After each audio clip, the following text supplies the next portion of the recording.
Fala, galerinha! Como é que vocês estão? Joia? Moçada, então vamos agora continuar aquela introdução ao estudo da genética. A gente divide essa introdução em 4 aulas, né, que a gente combinou. Primeiro seriam os termos genéticos, depois seria a primeira lei de Mendel, que a gente vai fazer agora, depois seria probabilidade e, por último, heredograma. Esse é a caixinha que eu preciso, né, a base que eu preciso para a gente começar a entender genética definitivamente. Falou? Então vamos lá, galera. Vamos começar a nossa aulinha. Aquilo que eu combinei com vocês, não esquece. Pega o caderninho, copia cada slide, trava o slide, né, dá uma paradinha nele, copia o slide, depois deixa o tio Zizi falando, vai prestando atenção no que eu falo. Se não ficou alguma coisa clara, se ficou alguma dúvida, anota essa dúvida. A gente vai criar um canal para nós tirarmos essas dúvidas de vocês, ok? A gente tem que fazer isso aqui ser produtivo. Isso aqui não é uma atividade passiva. Isso aqui é uma atividade ativa, tanto da nossa parte quanto da parte de vocês. Para fazer isso aqui dar certo, tem que ser assim, galera. Então, vamos lá? Então, vamos lá, hein, galera? Prepara o caderninho, já deixa aí bonitinho, deixa a sua canetinha aí certinho, que a gente já vai começar a falar. Fechou? Pode ir? Então, vamos lá, galera. Deixa eu buscar a nossa apresentaçãozinha. Cadê ela? Está aqui. Aí, galera. Olha o tio Zizo lá, galera. A cabecinha do tio Zizo lá. Ó. Galera, é o seguinte, ó. O tio Zizo vai fazer o seguinte agora. Eu vou tirar isso daqui, porque isso aqui vai ficar distraindo vocês, ok? E depois a gente vai começar a argumentar sobre a nossa matéria de hoje, né? Sobre o Mendel. Depois, no final da aula, eu volto para a gente discutir e fechar a ideia. Valeu? Então, 1, 2 e... Tchau, galera. Então, vamos lá, moçadinha. Vamos nessa? Vamos começar, então, a segunda aula da introdução da genética. Primeira lei de Mendel. Fechou? Olha que menino bonitinho, ó. Que boquinho lindão, ó. Né? Todo santinho, todo bonitinho. Ok? Ele nem muito religioso ele era. Mas vamos lá.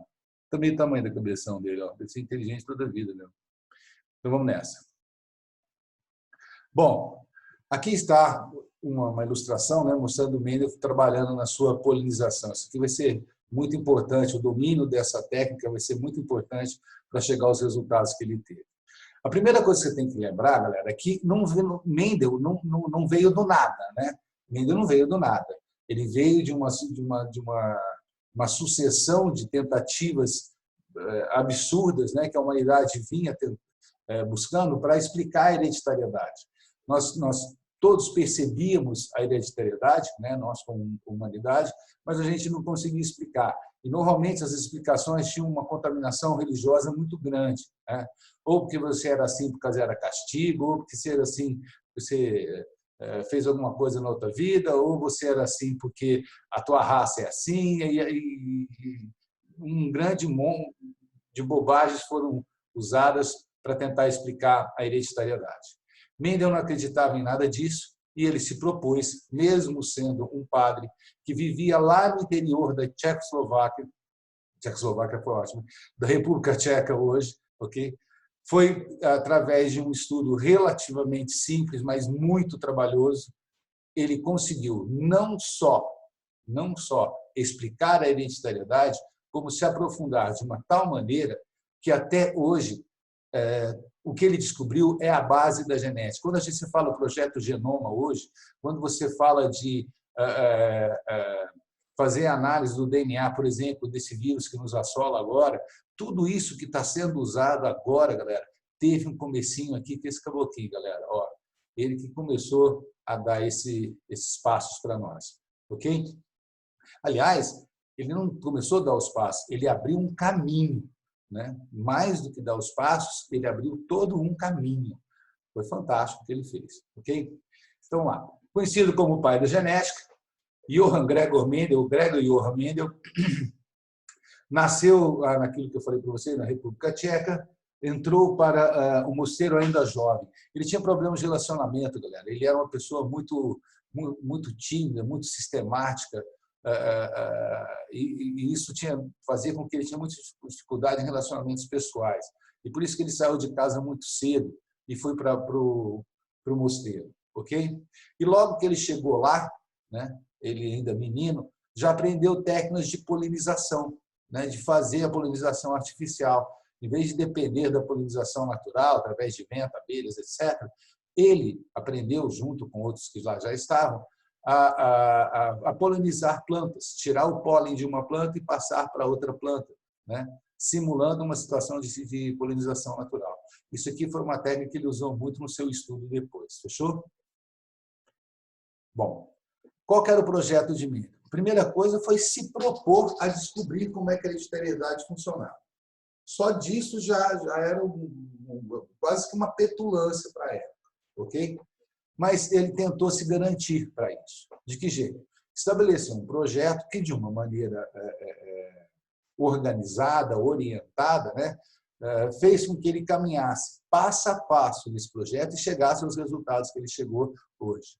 Essa aqui é a famosa ervilha de cheiro, galera. Não é ervilha que a gente come, ok? Essa ervilha aqui é para a gente fazer conserva, porque ela é amarga pra caramba. Bonita, né, galera? Então, vamos lá. Qual era o projeto do Mendel? Então, tá assim. Eu, Mendel, mas de que eu sou Mendel. Eu, Mendel, vou selecionar uma espécie que represente todas as demais. Aí, o que eu vou fazer? Vou selecionar algumas características que sejam de fácil observação dessa espécie. Depois, eu vou selecionar linhagens puras de cada uma dessas características que eu percebi aqui, que são fáceis de observar. Assim, montando essas linhagens puras, eu evito cruzar híbridos, evito cruzar vira-latas, ok? Bom, que ele mesmo falou, né, no livro dele. Se eu cruzar vira-latas, a única certeza que eu terei é que só nascerão vira-latas. Não me trará mais outra conclusão nenhuma, ok? Depois de montar essas linhagens puras, eu, Mendel, orientar esses cruzamentos. Quer dizer, eu vou falar quem vai polinizar quem vai cruzar com quem. Ok? E daí, dessa maneira, eu tenho certeza quem foi que aquele resultado do cruzamento eram filhos de fulano e Beltrano, eram filhos de uma linhagem ou de outra linhagem, com certeza, porque eu que polinizei ele. Então, de uma maneira orientada. Ok? Depois que eu fiz essa polinização, observar os resultados. O que nasceu daquilo que eu cruzei? O que nasceu daquilo que eu cruzei? E aí, a partir desses resultados, tentar levantar, né, hipóteses e depois teorias que explicassem aquele resultado lá, como, na realidade, acabou acontecendo. Um projeto, como vocês estão vendo, relativamente simples, mas bem orientado, bem planejadinho. Esse tipo de... Isso aqui é um perhaps, galera. Esse tipo de projeto ninguém fazia anteriormente. A primeira pessoa, não me pergunte por quê, que eu também não sei. A primeira pessoa a cientificamente propor um projeto e seguir um projeto etapa, passo a passo, foi Mendel. Tanto é que, por exemplo, você vai fazer, hoje em dia, você, eu vou fazer um projeto arquitetônico. O cara vai pedir para você um plano mendeliano para aquele projeto arquitetônico. Você fala assim, mas caramba, o que tem Mendel a ver com arquitetura? O que tem, galera, é que quando ele pede para você um plano mendeliano, é um plano passo a passo, analisando cada uma das etapas, né, orientando, ordenando, melhor dizendo, cada uma das etapas para você definitivamente chegar ao resultado que você quer. Esse cuidado que você está vendo aqui, ó, não era nem era só uma situação científica, uma preocupação científica. Mas, como eu disse para vocês, com a dificuldade de relacionamento que ele tinha, Mendel, tadinho, olha ele aqui, ó, o Mendel, ele não suportava que ele errasse. Ele não se permitia errar. Ele não se permitia errar. Ele tinha que estar certo. Mas não no sentido que ele tinha que ser melhor do que o outro. É que ele não suportaria que as outras pessoas olhassem para ele depois de algo errado que ele fez. Então, isso era uma cobrança que ele mesmo se impunha. Ok? Como eu disse a vocês, a vida do Mendel não era lá muito fácil. Ok? Vamos lá, próximo slide. Qual então que é o primeiro passo? Selecionar a espécie. Bom, se sou eu que vou fazer, que espécie que eu vou selecionar? Ah, aquela que eu gosto mais, aquela que eu acho mais bonita, aquela que minha mãe quer, ou aquela que eu vou ganhar um dinheiro em cima, sei lá, alguma coisa assim. Não, Mendel, Mendel, não. Não, Mendel, Mendel, não. Mendel tinha que ter uma lógica para tudo, inclusive em qual espécie ele deveria trabalhar. Antes de selecionar a espécie, ele relacionou alguns quesitos que eu coloquei aqui para vocês, ok? Primeira coisa, a tua espécie tinha que cumprir esses quesitos que vocês estão vendo aqui. Primeira coisa, tinha que ser de fácil cultivo. Não tinha que ser uma planta muito melindrosa, que a gente trabalha em sala de aula como uma planta ou uma espécie rústica. Depois, produzir um grande número de descendentes férteis. Para quê? Para que ele pudesse analisar a descendência. Quanto mais descendência tiver, maior a quantidade de informação que ele tem e mais próximo da realidade a conclusão vai ser. Variedades de fácil identificação e com características bem distintas. Né? Então, igual eu falei para vocês, quando eu falei aqui, tinha que ser eu iria selecionar espécies, características que eram de fácil observação. Eu não precisaria de um microscópio, eu não precisaria de um teste, eu não precisava de nada. É bater o olho e já ver essa característica, tá? Essa variação na característica. Ciclo de vida curto, para que pudesse nascer rápido, crescer rápido, se reproduzir rápido e assim analisar várias gerações. Várias gerações. Ok? Vocês estão anotando isso que eu estou falando, né, galera? Vocês estão anotando isso, porque essa aí é a lógica da coisa, fechou? Se não estão anotando, volta um pouquinho e vai anotando. Fácil controle reprodutivo. Isso aqui é muito importante. Se ele vai falar quem vai cruzar com quem, como é que ele poderia, por exemplo, trabalhando com moscas, falar para a dona mosca só cruzar com o outro mosco, não cruzar com um outro segundo mosco? Não tem jeito. Né? Determinadas espécies, esse controle é muito difícil. Ok? Então, trabalhando com plantas, e as plantas dependem da polinização, e ele iria simular essa polinização, ficaria muito mais fácil. Resumindo, né? A partir desses quesitos, e outros mais que a gente poderia até elencar aqui também, né? Ele chegou à conclusão que, dentre aquelas espécies que ele tinha lá na região dele, no mosteiro onde ele vivia, etc. e tal, dentre aquelas espécies, aquela que cumpria melhor todos esses quesitos era o da ervilha. Por isso que ele chegou na nossa amiga ervilha lindona. Bom, segundo passo, selecionar quais são as características de fácil observação. Então, ele viu cor da semente, textura da semente, cor da flor, posição da flor no galho, cor da vagem, formato da vagem e o tamanho da planta são características de fácil observação. É bater o olho e ver. Eu não preciso de um teste, não preciso de um microscópio, não preciso de uma lupa, não preciso de nada. É tudo facinho de observar e olha como as variedades são bem distintas. Não teria como você confundir. Ou é amarelo ou é verde.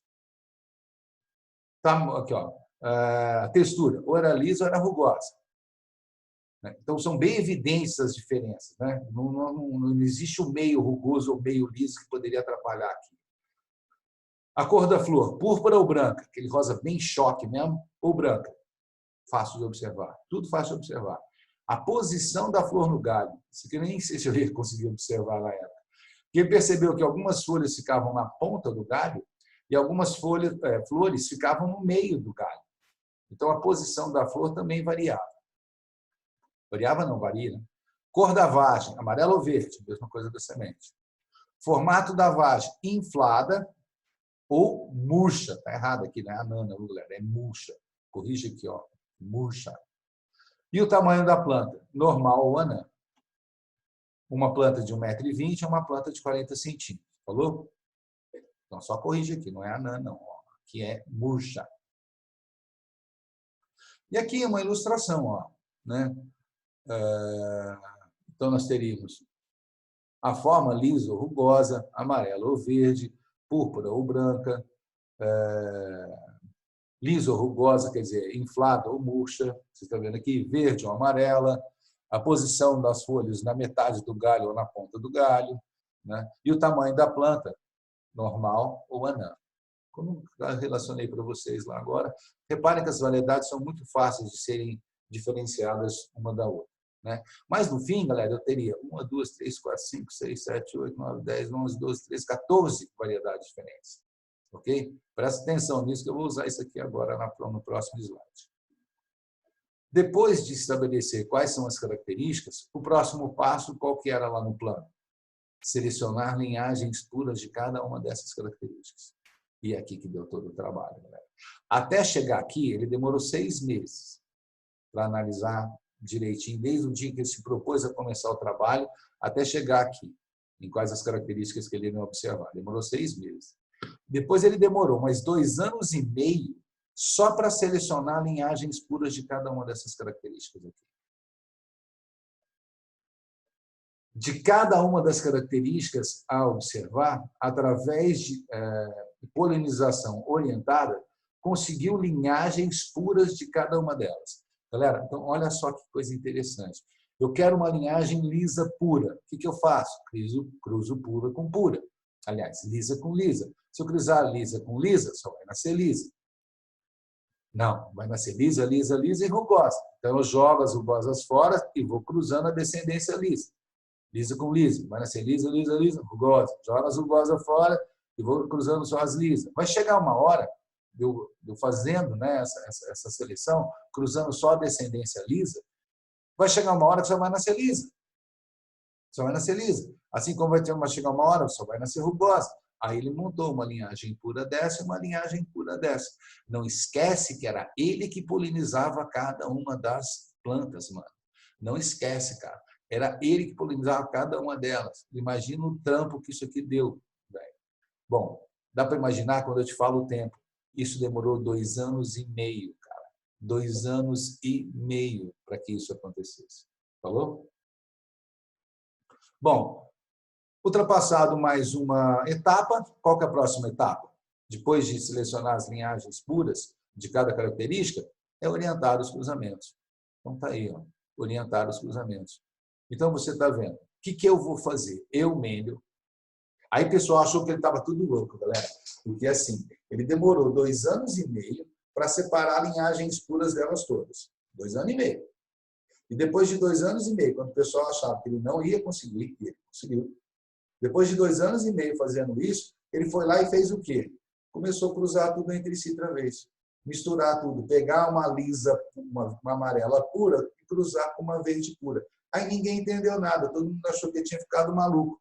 Esse cara pirou. Demorou 2 anos e meio para separar. Depois que separa, começa a cruzar de novo. Como assim, senhor? Bom, então vamos ver. O que ele fez? Ele não falava nada com ninguém. Nessa época ele ficou até meio de mauzão de todo mundo. Ficou um tempo em silêncio, essas coisas. Mas vamos lá, voltando. O que ele fez? Ele fez isso aqui. O que eu vou fazer aqui com a cor da ervilha, ele repetiu com cada uma dessas variedades. Eu vou explicar da cor. Ele vai refazer a mesma coisa com a textura, a mesma coisa com a cor da flor, a mesma coisa com o formato da vagem, a mesma coisa com a cor da vagem, a mesma coisa, sempre testando desse jeito, pegando a linhagem pura de uma e cruzando com a linhagem pura do outro, e analisando. E sempre davam mais ou menos a mesma coisa. Vocês vão ver aqui agora. Então ele percebeu um padrão. E foi a hora que ele percebeu esse padrão que ele começou a falar, tem um perhaps aqui, tem uma regrinha aqui, vamos ver. Então, o que ele fez? Vamos começar? E presta atenção, hein, galera? Você vai ter que ver lógica nisso. Ele pegou e cruzou uma linhagem amarela pura com uma linhagem verde pura. Os dois puros. Quando ele cruzou o amarelo puro com o verde puro, nasceu amarelo, amarelo, amarelo, amarelo. Aí Mendel, não sabendo explicar o porquê que é amarelo, ele foi lá e anotou a primeira pergunta dele. Está lá. Por que não nasceu verde na F1? Ele chamou essa primeira linhagem de F1. Por que não nasceu verde aqui? Onde é que foi parar o verde? Não sei. Aí ele foi lá e cruzou descendentes dessa linhagem aqui, ó, né? Pegou um desse daqui com um desse aqui e cruzou os dois. Quando ele cruzou 2 indivíduos da F1, nasceram amarelo, amarelo, amarelo, verde. Aí ele pirou. Falou, como assim, senhor? Por quê? eu estou cruzando o amarelo com o verde, só nasce amarelo. E na hora que eu cruzo amarelo com amarelo, nasce verde? Como assim? Que jeito? Como é que se explica? Eu também não sabia. Então, foi lá e anotou a segunda pergunta. Por que verde na F2? Ele chamou essa geração aqui de F2. Então, eu já tenho duas perguntas. Primeiro, por que não nasceu verde na F1? Segundo, por que nasceu verde na F2? Ele tem que dar um jeito de explicar isso. E como ele... a grande habilidade dele era com números, galera. Tanto é que ele era o contador também do monastério. Como ele tinha muita habilidade com números, ele percebeu também um outro padrão aqui na F2. Sempre aqui embaixo, na F2, sempre dava 3:1 a proporção do resultado. 3 amarelas para uma verde. Ou, por exemplo, 3 lisas para uma rugosa. 3 púrpuras para uma branca. 3 infladas para uma murcha. Sempre aparecia o mesmo padrão aqui embaixo. Ele percebeu isso, ele teve olhos para enxergar isso, que estava na cara de todo mundo e ninguém percebia. Ele teve. Aí, cara, que vai começar a lógica de Mendel. Então, ele falou assim, pronto. Aliás, então ele foi lá e anotou. Por que sempre a proporção de 3:1 na F2? Então, tá bom. Não sabendo explicar, ele parou para pensar, voltou e começou a analisar. Então, vamos ver. Vamos supor, assim Mendel pensou, vamos supor que exista uma razão para que essa ervilha seja amarela e que essa ervilha seja verde. Ele vai chamar essa razão de fator. Ele nem sabia que existia gene, ele não sabia que existia cromossomo, ele não sabia nada dessas coisas, galera. Nada, nada, nada. Ele nem sabia onde é que a informação genética ficava. Isso só foi descoberto quase 50 anos depois. Então, ele chamou isso, a explicação, né, para o cara, para o indivíduo ter uma determinada característica como fator. Esse foi o nome que ele deu. Ele foi lá e falou assim, aí ele pensou, se essa ervilha é amarela, ela é amarela porque ela tem esse fator para amarelo. E se essa ervilha é verde, ela é verde porque ela tem fator para verde. Aí cruza as duas e nasce todo mundo aqui amarelo. Apesar de todo mundo nascer amarelo, com certeza, na cabeça do Mendel, cada uma dessas tinha 2 fatores, o fator do amarelo e o fator do verde. E aí, quando ele cruzou isso, a descendência aqui da F1, quando ele cruzou entre eles, ele percebeu que ele estava certo, porque nasceu amarelo, amarelo, amarelo, verde. Aí ele falou, peraí, como é que isso aqui pode acontecer? Então, vocês vão seguir agora aqui as linhazinhas. Vamos chamar o fator do amarelo de azão e o fator do verde de azinho.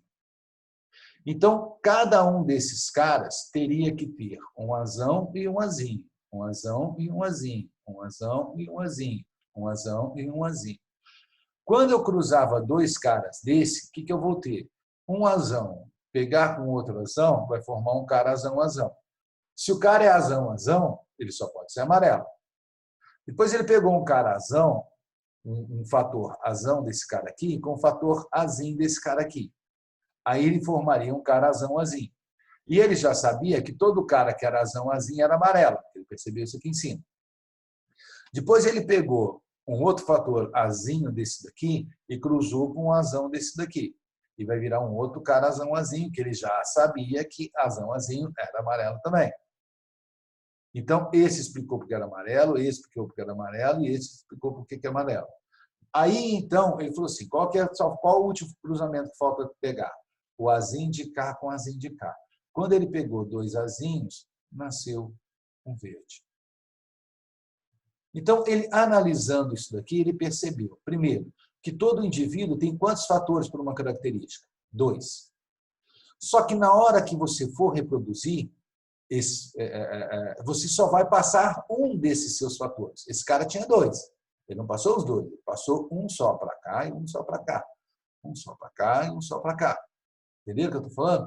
Ele fez, quando na hora de transmitir, ele transmite um só do par que ele tem. A mesma coisa acontece com esse cara aqui, um só do par que ele tem. De tal maneira que esses caras aqui embaixo continuem tendo dois fatores. Continuem tendo dois fatores. Só que ele percebeu que quando os caras têm dois fatores, um deles é dominante sobre o outro. Como você viu aqui, ó, o cara tem informação para verde e informação para amarelo. Mas apesar dele ter as duas informações, que cor que ele é? Amarelo. Então por que ele é amarelo? Porque o amarelo ele é dominante. Falou, galera. E aqui embaixo, ó, isso se repete. Cada um deles vai pegar apenas um fator de cada um. Aí vai dar dois fatores de amarelo, um fator amarelo e um fator verde, então, portanto, o cara ia ser amarelo, outro fator amarelo e outro fator verde, que também o cara fazia amarelo, e dois fatores verdes, fazendo o cara nascer verde. Fechou, galera? Então, ele fez isso, ele viu que isso encaixava, ele viu que isso explicava, né? Então, ele foi lá e propôs aquilo que nós chamamos de a primeira lei de Mendel, que diz, qual que diz o enunciado dele? Está falando aqui, ó. Todas as características são determinadas por um par de fatores. A gente viu isso aqui, ó. Dois fatores, que se separam na formação dos gametas. Quer dizer, na hora de formar gameta, metade dos gametas vai levar o azão, metade dos gametas vai levar o azinho. De tal modo que cada gameta é sempre puro, dizendo o seguinte, que na hora de você formar uma gameta, cada gameta vai ter uma informação só. Ou vai ter informação, por exemplo, esse cara que tinha os dois fatores. Ou vai ter informação do amarelo, ou vai ter informação do verde. Fechou? Bom, como eu falei para vocês, galera, isso aqui é o básico do básico do básico da genética. É a primeira leizinha da genética para a gente trabalhar, para a gente começar a entender de que jeito isso pode evoluir depois. Nós vamos ter sei lá, um progresso muito grande nisso, né? E logo no começo esse progresso não existiu, né? Ninguém leu Mendel, eu sempre falo isso, nem a mãe do Mendel leu Mendel, ele foi deixado completamente às traças, e ele percebendo que o que ele descobriu era algo pertinente, algo importante, ele então se propôs assim, então, peraí, eu vou deixar tudo que eu fiz anotado, eu vou deixar tudo que eu fiz catalogado, para que um dia, quando eles derem valor àquilo que eu descobri, isso seja algo significativo e o pessoal não esqueça de mim. E graças a Deus que ele fez isso. É uma coisa meio de louco, né? Mas graças a Deus ele fez isso. Porque foi baseado nisso daí que nós conseguimos chegar nos resultados que nós chegamos depois. E depois disso, galera, quando redescobriram o Mendel já no começo do século XX, aí a genética explodiu e é todo esse sucesso que vocês sabem hoje. Valeu, galera? Bom, aqui. Então é isso aqui, galera. A gente vai parar por aqui. Essa é a nossa então, segunda aulinha. Na semana que vem a gente vai voltar para falar com vocês de probabilidade. Tá? Nós estamos criando aí as possibilidades para a gente definitivamente aprender genética depois. Galera, obrigado com vocês. Não esqueçam, né? Não esqueçam do álcool, não esqueçam do gel, não esqueçam de lavar a mão, não esqueçam de proteger o vovô, a vovó. E, por favor, se cuidem, galera. Nós estamos num momento delicado, que, de um lado, sei que é muito chato não é horrível, mas que, por um lado, foi interessante porque nos permitiu o uso dessa ferramenta com uma frequência maior. Eu estou curtindo bastante isso aqui. Acho que isso aqui é algo que pode ser bastante interessante depois também. Então, mesmo, por exemplo, depois, quando, se Deus quiser, isso logo acabar, nós possamos voltar a trabalhar tanto em sala de aula, óbvio, né, que é o meu lugar, que é o lugar que eu adoro estar, mas também como continuar fazendo uma parte do nosso trabalho assim, porque eu acho que ele é uma ferramenta a mais que vai nos trazer vantagens também, tá bom? Muito obrigado a vocês, beijão e até semana que vem, galera. Valeu, até mais. Tchau.